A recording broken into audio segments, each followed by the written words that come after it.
2 Samuel, capítulo de número 9.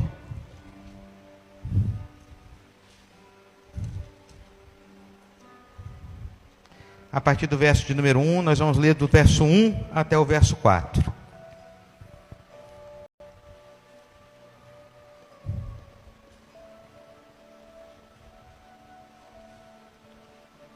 Amém?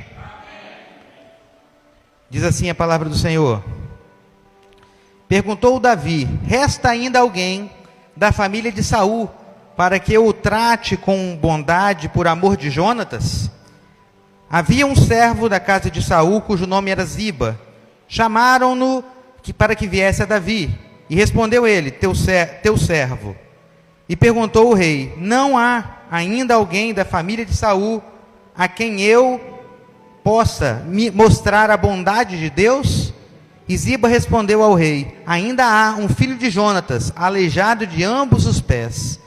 E perguntou o rei: aonde está? Respondeu Ziba ao rei: está na casa de Maquir, filho de Amiel, em Lodebar. Vamos orar?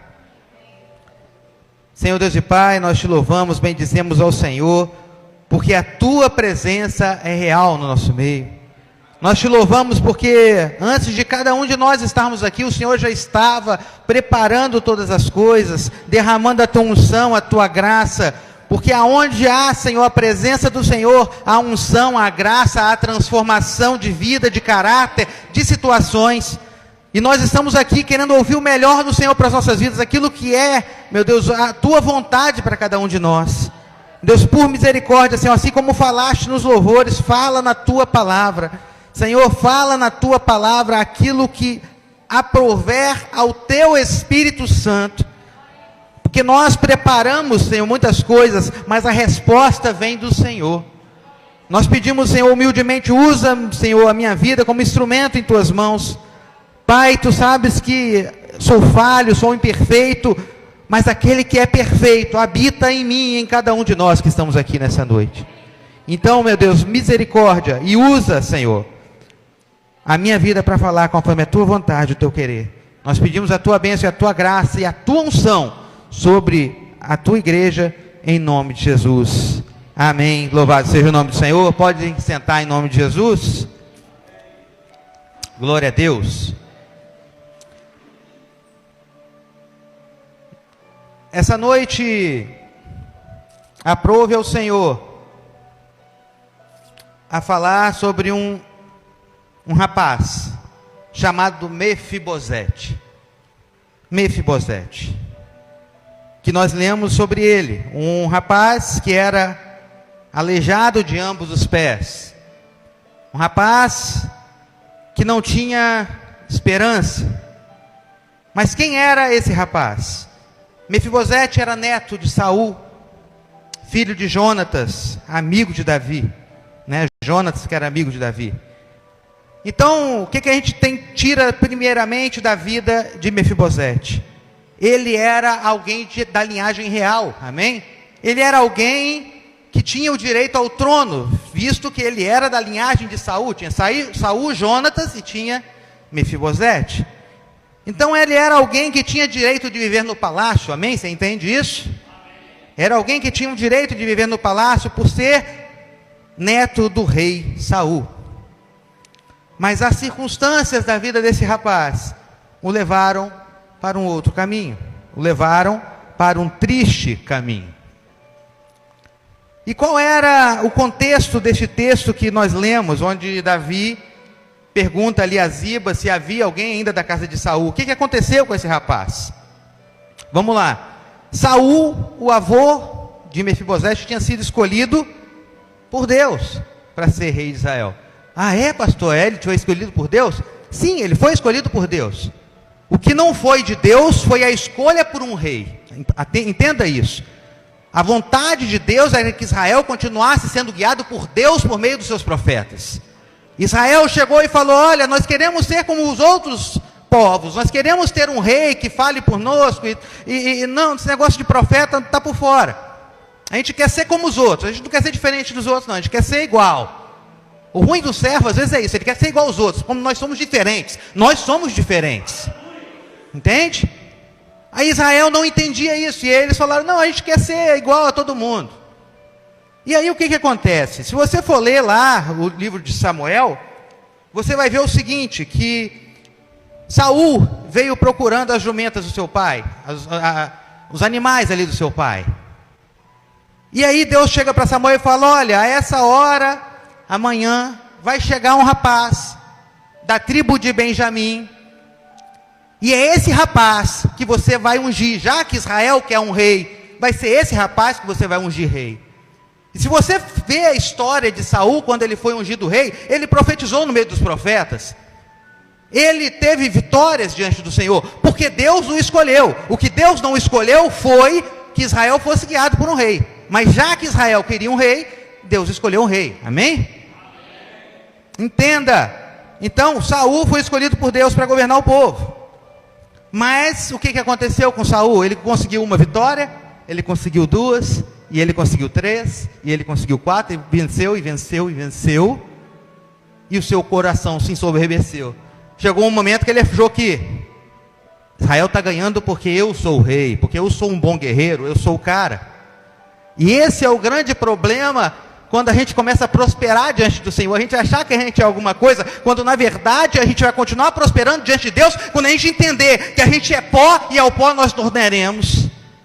Quando nós entendermos que nós somos somente um instrumento, Deus vai te exaltar, meu irmão. O segredo está aí. Só que Saul não entendeu esse segredo. E Saul caiu na soberba e foi rejeitado por Deus. De modo que Samuel se apegou a Saul, e Samuel orava por Saul, e Samuel intercedia a favor de Saul, e Deus falou, por que você está orando? Eu já o rejeitei, acabou. Entenda. Então veja bem, e por causa da postura de Saul, Israel estava numa guerra terrível contra os filisteus, nesse momento aqui. Nós estamos agora falando do capítulo 4, verso 1. No capítulo 4, o que aconteceu? Vamos lá, Saul então estava afastado de Deus, ok?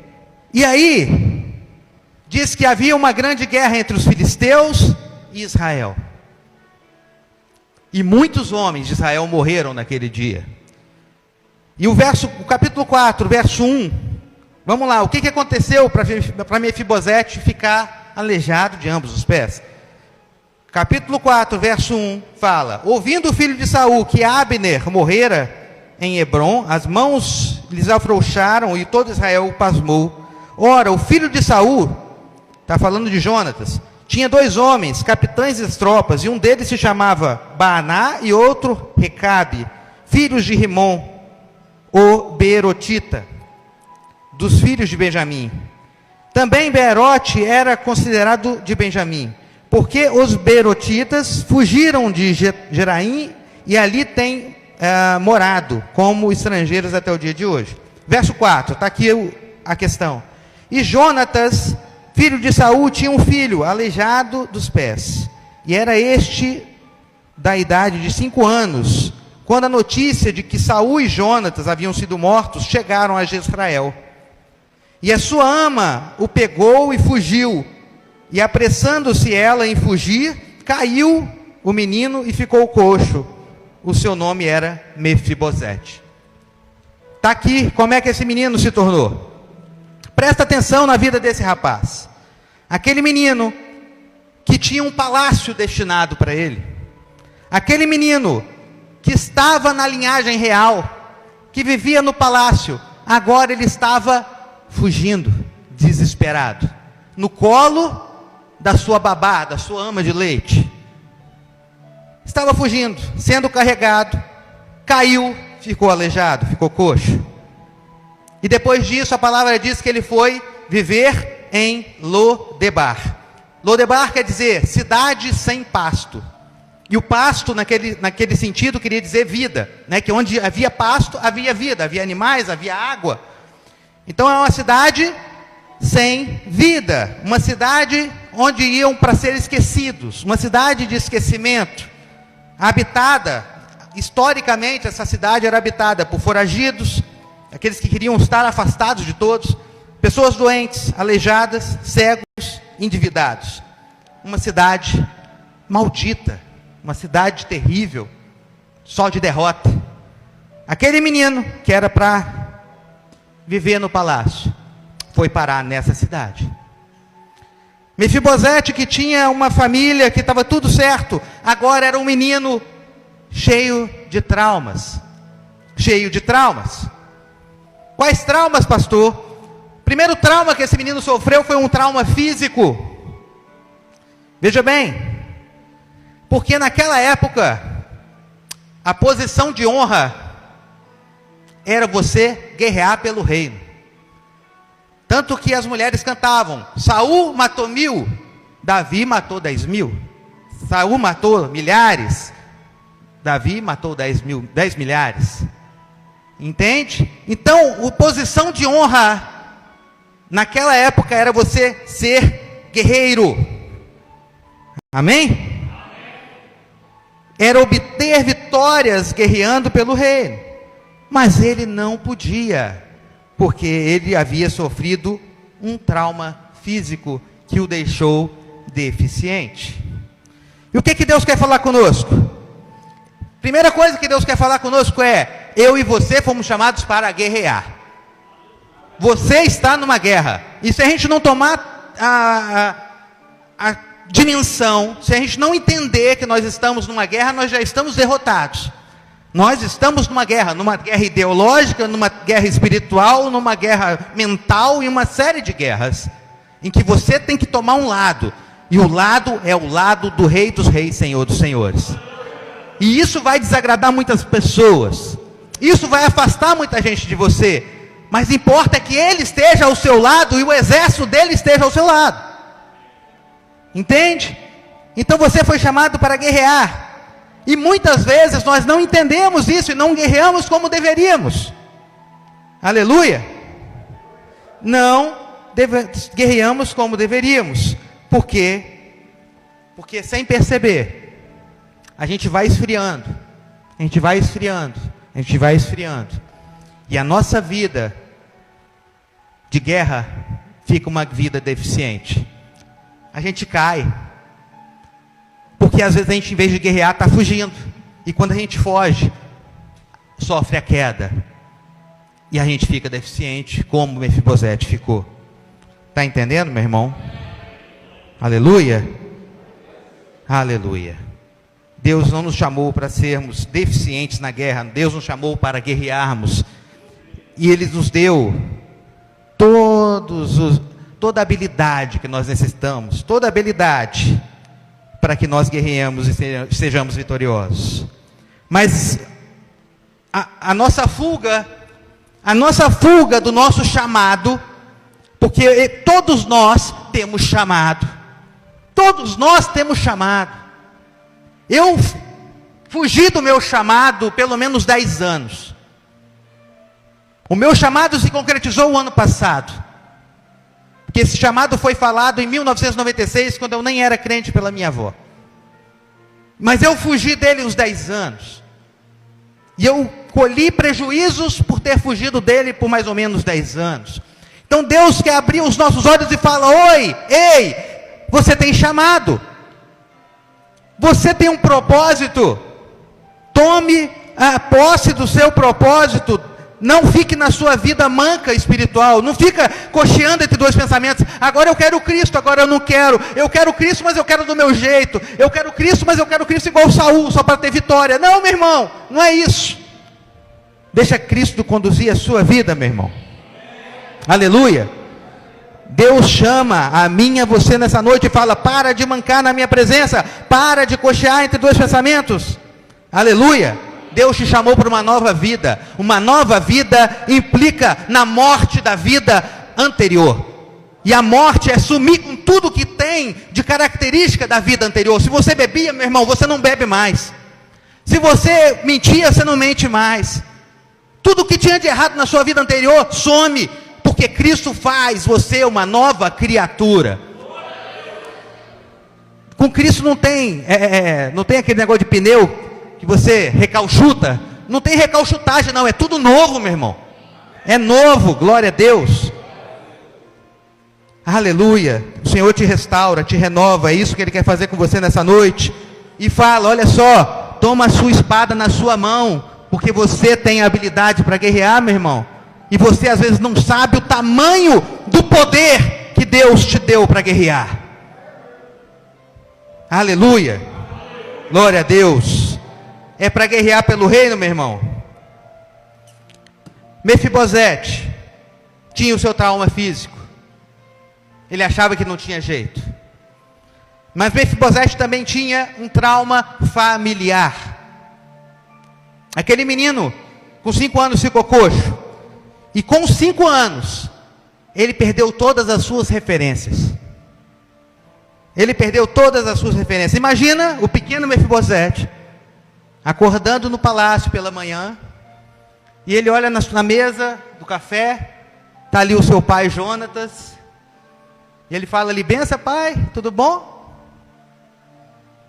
Tudo jóia meu filho, como é que você dormiu? Aí ele olha na cabeceira da mesa, quem está lá? O seu avô. Uma outra referência que ele tinha. O avô vai, o abraça, dá um sorriso. O pequeno rapaz tinha uma vida dentro de um palácio com suas referências, com seu pai e o seu avô. E da noite para o dia, como um piscar de olhos, acabou tudo. Quando ele pensa, o seu pai está morto, o seu avô está morto e as suas referências sumiram. E de repente, ele, de um palácio onde ele estava, de uma vida que ele conhecia, que era a vida no palácio, ele acorda aleijado em Lodebar, um lugar onde a pessoa ia para ser esquecida. Olha o trauma familiar que esse menino teve. E o que Deus quer falar conosco nesse sentido? É que nós, muitas vezes, poderíamos ter a postura de Mefibosete. Aquele menino falou, minha vida acabou. Minha vida acabou. Perdi minha família. Perdi o palácio. E muitos de nós usamos desculpas diante do Senhor. E falamos, Senhor, eu estou fraco, porque a minha família está fraca. Eu estou fraco, Senhor, porque eu estou sozinho. Eu estou sozinho, não tem ninguém comigo, Senhor. Aleluia. A gente justifica a nossa frieza espiritual. A gente justifica a nossa mornidão, a nossa lentidão, sabe? Falando que, não, é muito difícil, nós estamos sozinhos, eu estou sem referência nenhuma, a minha família não te serve, Senhor. A minha família se afastou, estão todos afastados do Senhor, meu pai, minha mãe, meus irmãos, meus filhos, estão todos mortos espiritualmente. Só eu sobrei, só eu estou aqui ainda. São todos afastados de Deus. E aí talvez você pensa, mas pastor, você não sabe como está a minha vida. Você não tem ideia de como está a minha vida, pastor, é muito complicado. A minha família é complicada, a minha família é cheia de traumas. Eu tenho muito usuário de droga, muita gente que já conheceu, já teve experiência com o Senhor e saiu. Está difícil, eu estou sozinho, eu me sinto solitário na caminhada, ô pastor. Não dá. Sim, irmão, é complicado. É complicado sim. E eu não disse que não é. Ninguém disse que não é. É complicado. Mas isso não pode servir de muleta para que eu e você não caminhemos na presença de Deus. Isso não tem que servir de muleta para que eu e você não caminhemos na presença de Deus. Não pode servir de desculpa para a gente falar que, não, eu não desenvolvo diante do Senhor porque minha família está morta, porque acabou, porque eu tenho um trauma familiar, porque está muito complicado. Não pode servir de desculpa para não mudar a sua vida em Cristo. Sabe por quê? Porque você não está sozinho. Não está sozinho. Está difícil? Você está se sentindo solitário? Olha o que o Salmo 68, versículo 1 vai falar. O versículo 6, salvo engano. Ele vai dizer o seguinte: que Deus faz o solitário viver em família. Mas eu não estou entendendo, pastor, mas a minha família está toda destruída. De que Deus está falando? Olha para trás aí que você vai ver a sua família. Olha para trás que você vai ver a sua família. Olha para o seu lado aí que você vai ver a sua família. Aleluia. Você pode estar sozinho na sua casa, mas você tem uma família que está caminhando contigo, e essa família vai te dar suporte, vai te dar sustento, para você se fortalecer, para que a vida de Deus sobrevenha sobre a sua vida, e a vida de Deus em ti, faça com que a vida chegue até os seus familiares, e aqueles que estão mortos hoje, vão viver, porque você vai levar a vida para a sua casa. Aleluia. Aleluia. É isso que Deus quer fazer com você, meu irmão. Aleluia. Deus te deu uma família que vai te cuidar de você, que vai te fortalecer, que vai vivificar a sua vida, para que a vida de Cristo em você vivifique a sua família. Aleluia. E eu creio que talvez você está aqui sozinho hoje, mas eu creio, pelos olhos da fé, que um dia você vai entrar com toda a sua família aqui neste lugar, e você vai testemunhar desse momento. Creia em nome de Jesus. Creia em nome de Jesus. Aleluia. Está entendendo, meu irmão? O último trauma que ele sofreu foi um trauma social. Aleluia. Trauma físico, trauma familiar, trauma social. Mefibosete padecia de um trauma social.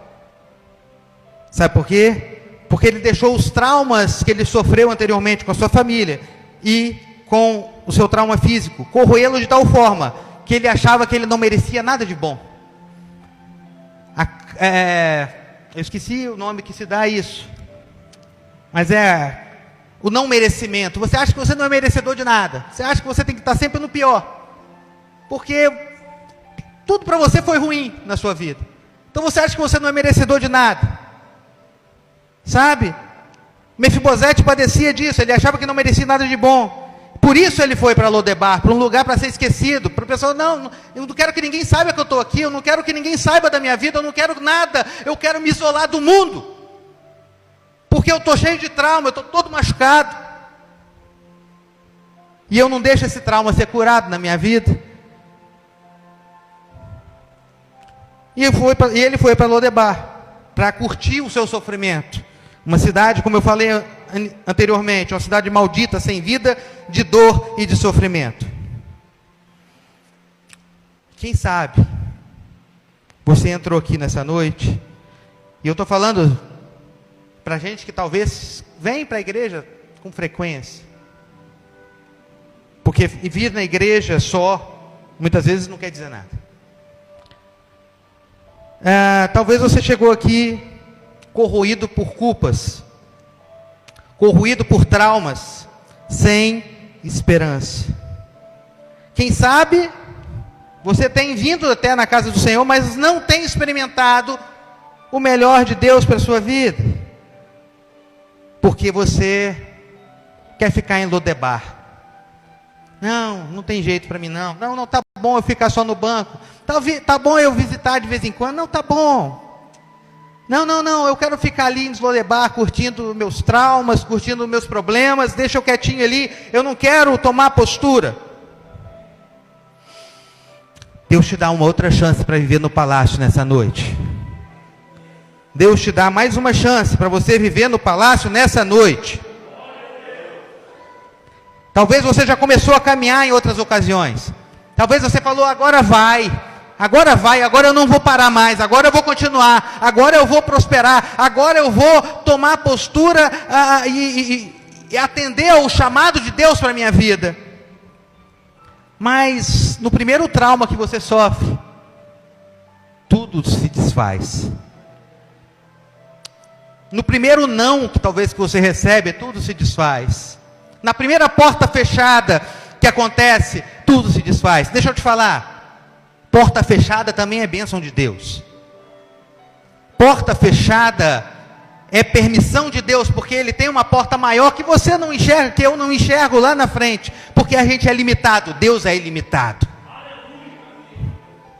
Então, glorifique pelas portas abertas, glorifique pelas portas fechadas, glorifique pelo sim, glorifique pelo não, glorifique quando tudo der certo, glorifique quando tudo der errado, porque Ele sabe o melhor, e você não, e eu não. Glória a Deus, aleluia. E a gente fica, meu irmão, nesse ciclo, começa a caminhar, e a gente vai, agora eu vou, vamos dizer. Gabriel vai brigar comigo. Aqui é a entrada do palácio, amém? Você fala, agora eu vou. E você chega aqui, meu irmão, na entrada do palácio. E você fica aqui, porque você acha que você não é digno de entrar no palácio. E porque você acha que você não é digno devido aos seus traumas, devido a tudo que aconteceu na sua vida, porque o acusador continua te acusando, mas ele é derrotado, porque você já foi justificado na cruz do Calvário. Ele continua te acusando, então você fica aqui na porta, você acha que você não é digno de mudar a sua vida, você acha que você não é digno de falar da palavra de Deus, você acha que você não é digno de atender o seu chamado, e você fica na porta, e na porta é muito fácil alguma coisa que sai do seu controle de tirar da porta, e você voltar para o do bar. O que Deus tem para você não é porta do palácio. O que Deus tem para você é intimidade com Ele. E a intimidade não está na porta do palácio. A intimidade está na sala do trono. Então entre no palácio. Aleluia.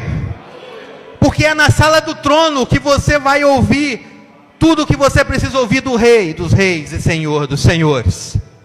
Entre na sala do trono nessa noite. Glória a Deus. Aleluia. Não deixe o acusador te acusar, meu irmão, porque ele já foi derrotado. Aleluia. Santo é o teu nome, Senhor. Talvez você não perseverou. Chega desse ciclo. Chega de levantar e cair. Levantar, e o inimigo fica assim, ó, querendo te dar rasteira, e você continua caindo.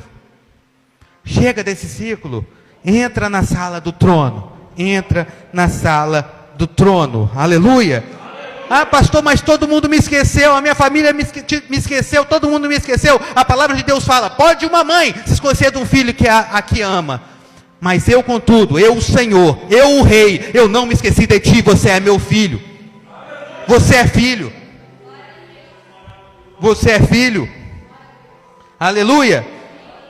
E deixa eu falar uma coisa para você. Esse rei, ele está presente. E ele está com a mão estendida, te chamando para a sala do trono. Falando para você, sai de Lodebar. Todo mundo falou que você é digno de Lodebar, que você é derrotado. Mas eu te digo, você é meu filho. E eu te escolhi, e eu não te rejeitei. Eu te esforço, eu te ajudo, e eu te sustento com a destra da minha justiça. Aleluia. Ele está presente e Ele quer te restaurar nessa noite. O que aconteceu com Mefibosete? Você pode perguntar. Mefibosete foi completamente restaurada a sua vida. E é isso que Deus quer fazer com você nessa noite. Mas aí você pergunta, como, pastor, que isso vai acontecer? Como é que é isso, pastor? E eu te falo. Sabe como é que começa a restauração? A restauração de Mefibosete começou lá em 1 Samuel 18:3. 1 Samuel 18:3. Eu vou botar aqui. Amém. Vamos lá. 1 Samuel 18:3. E Jonatas e Davi fizeram uma aliança, porque Jonatas amava Davi como a sua própria alma. A restauração da sua vida começou numa aliança muito antes de você nascer. A restauração da minha e da sua vida começou numa aliança que foi feita na cruz do Calvário, quando Jesus falou: está consumado. Ali ele derrotou toda a acusação sobre a sua vida. Ele destruiu o Lodebar da sua vida. E ele falou: eles são seus filhos, pai, e eles vão morar no palácio com a gente. Aleluia! Tudo começou com uma aliança. Interessante é que a palavra ela é muito clara em dizer que essa aliança foi feita entre Jonatas, o pai de Mefibosete, e Davi. E ela fala muito claro que havia um amor de alma. A aliança feita na cruz do Calvário, Jesus enxergava a minha e a sua alma. Era um amor porque ele amava a nossa alma. Porque ele queria que a nossa alma estivesse junto dele. Deus é bom. Deus é bom. Nós fomos alcançados, meu irmão, de Lodebar, por causa dessa aliança, a nova aliança em Cristo. E essa aliança tem o poder de te arrancar, de arrancar a sua vida de Lodebar nessa noite. Sabe o que precisa? Eu quero parar, eu quero mudar. Eu entendi que Lodebar não é para mim. Eu entendi que todos podem falar tudo o que quiserem, mas existe um Deus que me ama como eu sou, que me chama como eu sou, e que vai me usar como eu sou. Aleluia! Aleluia! Então, meu irmão, você pode estar num charco de lodo, no fundo do poço, a corda está aí, só pega nela, e deixa Ele restaurar a sua sorte nessa noite. Deixa Ele te colocar novamente no palácio, porque Ele ama a sua vida, meu irmão. Ele ama a sua vida. Aleluia. Então, esqueça os seus traumas. Nós devemos esquecer os nossos traumas, porque a nossa vida foi restaurada em Cristo. E se você, meu irmão, permitir, o rei vai te tirar de Lodebar nessa noite, e vai te conduzir ao palácio, vai te conduzir à presença dEle. Você pode até querer ficar na entrada do palácio inicialmente, mas Ele vai te chamar. Ele vai te chamar. Entra na sala do trono. Vem cá ouvir o que eu tenho para você. Vem cá ouvir o que é a minha vontade para você. Vem cá, fica íntimo do rei. Entra na sala do trono nessa noite. Aleluia. Aleluia. Sabe? Mas aí, como eu te falei, estou quase acabando. Como eu te falei, eu sei que o acusador, ele fica assim: não, para você não tem isso não. Não, ele continua acusando. Eu sei que talvez você está aqui, você está até pensando assim: não, é hoje, eu entendi, é hoje. E o acusador está falando: não, você não. Talvez você está igual Mefibosete, quando falaram para Mefibosete: olha, o rei está te chamando. Sabe o que Mefibosete falou? Está no verso 8. Mefibosete se inclinou e falou: quem é o teu servo, para que teres olhado para um cão morto como eu? Olha como aquele menino se enxergava, como um cão morto. Olha o que o acusador falava que ele era, um cão morto. Qual o valor de um cão morto, Alain? Nenhum. Aquele menino que nasceu para viver num palácio, hoje se enxerga como um cão morto. Mas não fica, meu irmão, com o que o acusador fala de você, meu irmão. Fica com o que o Espírito Santo, o Senhor dos Exércitos, fala de você. E sabe o que ele fala de você? Está lá em Isaías 41, do 8 ao 10 e versículo 13, eu vou ler para vocês. Porém tu, ó Israel, servo meu, tu Jacó, a quem elegi. Coloca o teu nome aí, ó. Porém tu, Anderson, servo meu, tu, a quem elegi, descendência de Abraão, meu amigo, tu, a quem tomei dos confins da terra, e te chamei dentre os mais excelentes, e te disse: tu és meu servo, a ti escolhi, e nunca te rejeitei. Aleluia. Não temas, porque eu sou contigo, não te assombres, porque eu sou o teu Deus. Eu te fortaleço, eu te ajudo, eu te sustento com a destra da minha justiça. Verso 13: porque eu, o Senhor, teu Deus, te tomo nessa noite pela mão direita e te digo: não temas, não ouça o acusador, eu te ajudo. Santo é o nome do Senhor. Esse é o nosso Deus. Davi restaurou, a palavra diz no verso 9, que Davi restaurou, no verso 9 de 2 Samuel 9, que Davi restaurou tudo que era de Mefibosete. Diz assim: então o rei chamou a Ziba, servo de Saul, e lhe disse: tudo que pertencia a Saul e a toda a sua casa, dei ao filho do teu senhor. Ele restaurou tudo que era de Mefibosete. O Senhor quer restaurar tudo que você perdeu nessa noite. Aleluia? Aleluia. E no verso 10, para terminar, ele dá uma instrução muito interessante, que é o seguinte: ele restaurou tudo, mas ele fala para Mefibosete: cultivarás a terra, tu e teus filhos e os teus servos, e recolherás os frutos para que o filho do teu senhor tenha pão para que coma. Presta atenção, você tem pão na mesa do rei todo dia, meu irmão, todo dia para você. Para usufruir desse pão, para você continuar, para você vencer, para você se fortalecer, você tem que cultivar a terra. Como Deus está falando de cultivar a terra nesses últimos cultos?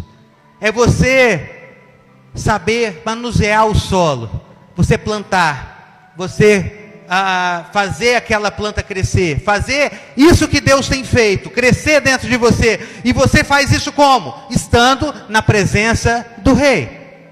Você faz isso, sabe, se entregando ao rei. Você faz isso estando no palácio e perguntando ao rei: Senhor, o que eu devo fazer? É assim que Deus trabalha comigo e contigo. Eu vou estar orando. E se você quer restaurar a sua vida nessa noite, eu quero que você levante a sua mão. Se você desejar, você vem aqui na frente, que nós vamos orar por você. Se você está mancando, se você está devagar, perdeu a vontade, sabe, aquela coisa: estou indo no culto, mas... Ou se o inimigo fala para você que você não é nada, se o inimigo fala para você que você é um cão morto, eu te digo nessa noite que Deus falou que você é filho do Deus vivo, e que você deve viver no palácio e não em Lodebar. Mas esse passo de entrar no palácio, esse passo de querer estar no palácio, é um passo que você tem que dar. Porque Deus é alguém muito educado, Ele não vai arrombar a porta do seu coração, Ele faz isso aqui, ó. Ele bate, como Ele tem batido nessa noite. Cabe a mim e a você abrir, atender o chamado e mudar a nossa vida e a nossa história. Amém?